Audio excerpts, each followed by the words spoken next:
नमस्कार। आज हम एक बहुत ही प्रेरणा देने वाली कहानी की परतों को खोलेंगे। लक्ष्य की लौ, असंभव को संभव बनाने की कहानी। हाँ, ये कहानी है विवेक की। एक छोटे से गांव का लड़का, साधारण परिवार, साधन बहुत कम थे, पर सपने वो असाधारण थे। बिल्कुल। और सवाल यही उठता है कि भाई ऐसी मुश्किल परिस्थितियों में कोई इतने बड़े लक्ष्य के बारे में सोचता कैसे है, उसे साधता कैसे है। सही बात है। कहानी शुरू होती है तो हमें दिखता है कि गांव में माहौल कैसा था। मतलब ना कोई ढंग का स्कूल था, ना इंटरनेट। और मार्गदर्शन की तो बात ही छोड़ दीजिए। हाँ, ऐसे में बड़े सपने देखना भी एक तरह से मजाक का पात्र बनना था। और तभी कहानी में एक मोड़ आता है।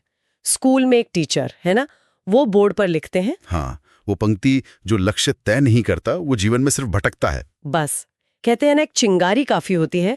इसने विवेक के मन में वो सवाल जगा दिया। बिल्कुल। और फिर उसने हिम्मत दिखाई। हाँ, कागज पर लिख दिया IAS अधिकारी बनना, मतलब भारत की सबसे बड़ी प्रशासनिक सेवा। लेकिन समाज की प्रतिक्रिया, वो तो अपेक्षित थी।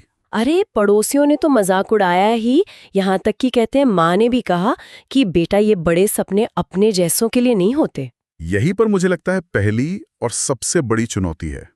सिर्फ लक्ष्य सोचना नहीं, उसे घोषित करना। खासकर जब सब विरोध में हो। सही। ये अपने आप में एक लड़ाई है। बिल्कुल। और ये दिलचस्प भी है कि बाहर इतनी नकारात्मकता थी, साधन नहीं थे, पर शायद विवेक के अंदर वो सवाल पहले से था, क्या मैं कुछ बन सकता हूं? टीचर के शब्दों ने तो बस उसे एक दिशा दे दी, पर उस दबाव के बीच खड़े होके कहना, हाँ ये मेरा लक्ष्य है, ये असल में हिम्मत का काम था, पहला कदम। और फिर जो संघर्ष शुरू हुआ, बाप रे, सुनने में ही लगता है कि कैसे किया होगा। हाँ, वो रूटीन देखिए, सुबह 4 बजे उठना, फिर खेत पे काम, फिर स्कूल जाना, और शाम को बकरी चराते हुए भी किताब हाथ में। सोचिए जरा, जब बाकी बच्चे शायद खेल रहे होंगे या टीवी देख रहे होंगे, ये लड़का डॉक्टर कलाम की आत्मकथा और संविधान पढ़ रहा था। यहीं पर खास बात है, समय का वो इस्तेमाल, मतलब हर पल को जैसे निचोड़ लिया। हाँ, ये सिर्फ मेहनत नहीं है, ये दिखाता है कि साधन न होते हुए भी साधन कैसे बनाए जाते हैं। सही कहा। फिर शहर गए तो मुश्किलें और बढ़ गईं। वो सीलन भरा कमरा, टपकती छत, पैसों की इतनी तंगी कि पार्ट टाइम ट्यूशन करना पड़ा। और कई बार तो सिर्फ नमक रोटी खाकर गुजारा। ये सब बाहरी दिक्कतें थीं। लेकिन शायद सबसे बड़ी चुनौती अंदर से आई। वह असफलताएं, एक बार नहीं, 2 बार नहीं, 3 बार, लगातार 3 बार सिविल सेवा परीक्षा में फेल होना। ये वो पॉइंट होता है जहां हिम्मत जवाब दे जाती है अक्सर। बिल्कुल। अच्छे अच्छे टूट जाते हैं। पर विवेक, उसका कहना था, मैं फेल नहीं हुआ, मैं सीख रहा हूं। कमाल की सोच है ये मानसिकता ही है जो असाधारण बनाती है। आजकल जिसे कहते हैं ना ग्रोथ माइंडसेट, हाँ, कि हर असफलता एक सबक है।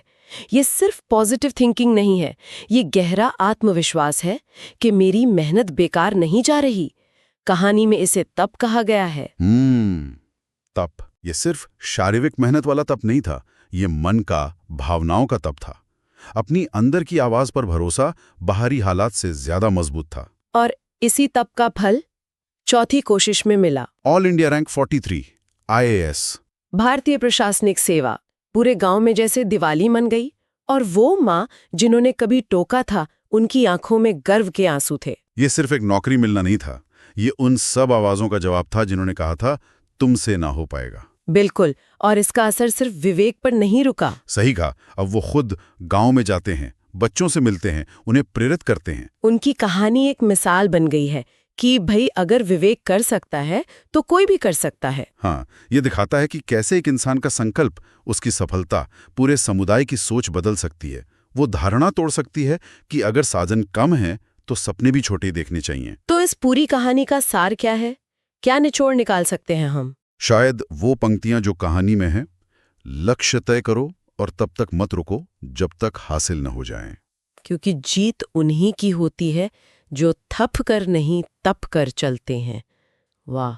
और ये कहानी एक सवाल भी छोड़ जाती है हम सब के लिए, है ना? कैसा सवाल? कि भाई विवेक ने तो बहुत ही कम साधनों से शुरुआत की थी। आज हमारे पास जो भी है, चाहे वो हमें कम ही क्यों न लगे, उसका इस्तेमाल करके अपने किसी बड़े लक्ष्य की तरफ वो पहला या अगला छोटा सा ठोस कदम क्या हो सकता है? सोचने वाली बात है।